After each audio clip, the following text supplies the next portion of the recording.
Now, I've been looking at grip for 20 years. There was a time in my teaching a number of years ago where I didn't teach grip because I could see great changes in ball flight with certain players, and other players got worse. John Jacobs was the expert in understanding ball flight and grip, and he could make minor changes in grip that create changes in ball flight. However, with your regular amateur players or even your tour players, you want to be able to teach a grip where they can get their hands on the club consistently. Now that we understand core, now we're able to balance the core on the horizontal and vertical planes. We can get the shoulders and hips level, and you can get the arms and hands hanging exactly the same at address. So those are two things that you have to have. As you watch this video, you'll notice I demonstrate how my hands hang differently in each core region. You need a level shoulders and hips. So if one shoulder's down, my left hip just rose and my weight went more toward my left heel as I'm standing here. So in order to play from this position, you're going to have a lot of compensations, and the grip you're going to learn about now isn't going to work.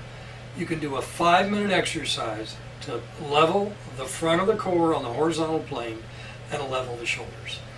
So your Wright Balance professional will be able to walk you through what to do in 5 minutes before you go play to create those positions in your body, and then you'll be able to practice the grip as shown in the following video. Through this, I want to show you what one of our Wright Balance professionals stumbled upon, Jeff Shaw in Seattle, Washington. In order to test what I'm about to show you, you need to make sure that you're balanced, in particular the front of the core. When I balance the front of the horizontal plane in the front of the core, my arms and hands will hang exactly the same. So I'm in region number 7, just above the sternum and the upper core. You'll notice how my hands hang here. If I go to region number 5, my hands hang the same, but they just turned out a little bit, as you'll see. They're identical in the way they hang. And if I go to region number 1, they turn out even more. But they're hanging the same. So they're going to change by core region. That's an important concept. That was 1, this is 3, and this is 2, all lower core. So if I go to 7, notice how my hands hang, and then I'm going to go to another upper core number, 9. They still hang the same. They still have that internal rotation, but they hang identically the same. And then number 8. And they still hang the same. This is an important concept given what I'm about to show you. So here's 5. Notice how my hands hang. Again, somewhere in between lower and upper core, but they do hang the same on 5, which is right in the middle of my core, in mid-core number. Here's 4, just above the navel, another mid-core number, and here is 6.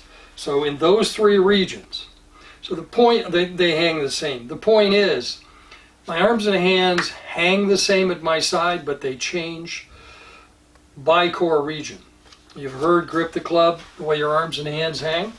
So this is what we do know is that your grip goes right to the core. The placement of your hands on the club goes right to the core and will cause your hips to rotate open or closed if your hands are not on the club the way they hang at your side. So I'm going to get my left hand grip here, without forget the power spots for a moment. So if I just go to put my hands on this grip, my hips are square, I'm on 9. Okay, I'm going to go to 1, and as I move to 1, my hands naturally rotate to that. I'm not rotating my hands at all. Back to 9, they're going to come back. That's how they want to hang. I'm very relaxed here.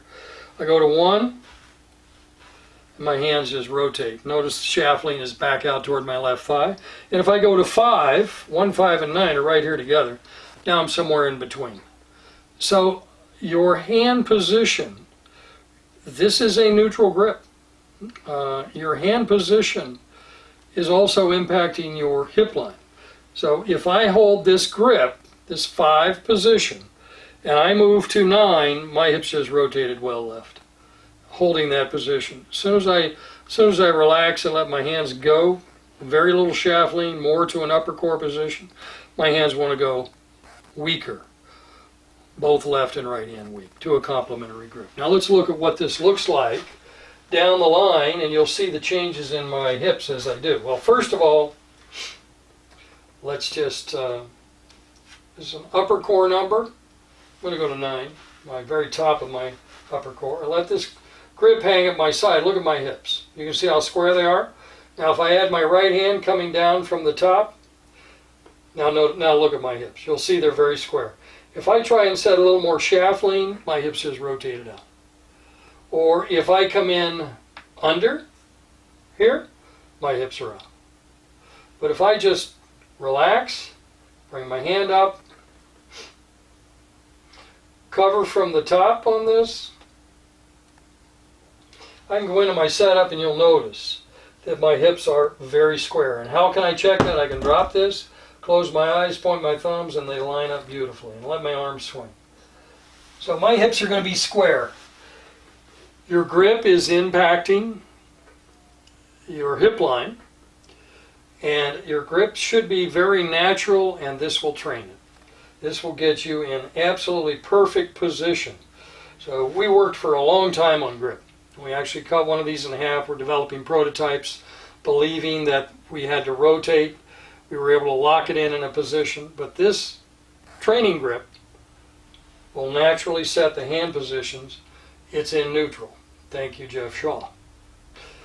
So again, I'm on a lower or upper core number. As soon as I move to a lower core number, my hips are open, but that's because of the way I have the club gripped in the power spot. As soon as I put it at my side, proper power spot, come in under, I just let my hands hang, my hips are absolutely square. And as soon as I go into my lower core setup, I have a very strong grip, but a lot of freedom of motion now, because that freedom of motion is going to be there because my hips are going to be square. Again, lower core, is let that trainer grip hang at your side. Make sure you're setting the power spot on the trainer grip. I bring it up. I come in from, with shaft lean, come in from an under position, grip the club, go into my posture, and my hips are absolutely square. And they will be. Okay, if I drop this, close my eyes, bring my thumbs, and they're banging together, my eyes are closed. And I can feel the path down the line. Last one is the mid-core. Set the power spot for the mid-core. So you're setting shaft lean and power spot in these regions as you test. Bring it up. I have the shaft lean. Mid-core, I'm going to come in from the side. Grip it from the side. And then go into my setup. Simultaneous setup. Drop the club. Thumbs bumping, and the path is going to be perfect down the line. Now, what happens with the old way we used to teach grip? So I'm going to stay on 5. Set my. I'll show you what it looks like when it's good. There's my shaft lean coming in from the side, and everything is set. Okay. However, if I bring this club up to grip it here, look where my hips just went. And now I'm adding from the side. And then I go into my setup and my hips are going to be wide open. So this teaching, this 45-degree angle, grip the club up in front. If you want the 45, make sure you have shaft lean set. I'd encourage you just to get it close to parallel to the ground. Bring the club up, or bring the right hand in. And bring the right hand in by core region, upper core from the top, mid core from the side, lower core under. With this set, because you're going to have the right marriage of the hands when you do.